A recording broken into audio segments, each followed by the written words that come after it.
Hi, Ryan Leopold here, and what we're going to talk about today is probably the biggest misconception that new buyers face is understanding credit.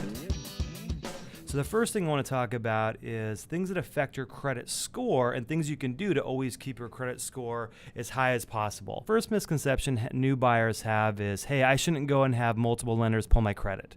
In general, it's probably a good idea not to have a ton of lenders pull your credit, but if you have 3 to 5, let's say, lenders pull your credit within a 60 to 90 day window, that does not affect your credit score because the credit bureaus look at that as that you're shopping for a mortgage. So they look at it as one inquiry, not 3 to 5.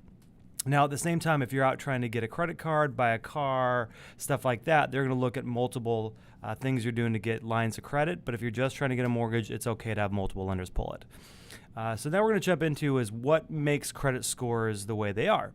So in general, we're looking at credit scores. Anything over 700 is really good in the eyes of a lender. Anything's over 740 is excellent in the eyes of a lender. And as if you go down, obviously that affects your ability to get the best terms and conditions for financing.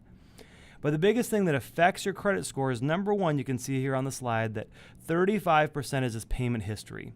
Making sure you have no late payments, no collections, no charge-offs, no foreclosures, stuff like that. That represents probably a third of your credit score.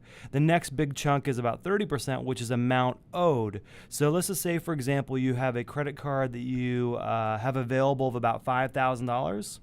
And your balance is about $4,000 is what's owed on it. That is going to have a negative impact on your credit score. So anytime that you have more than 50% of what you owe compared to what the max balance is, that affects your score. So you always want to keep your loan balance about 50% below the max. And then other things are going to be like the length of history of credit. That's a big one. Any new credit that pops on, it's going to be a big one. And then types of credit. So it's good to have multiple lines, maybe a car, maybe a student loan, a credit card, and a mortgage. All those things will help your credit score now and make sure you have a great credit score moving into the future as well.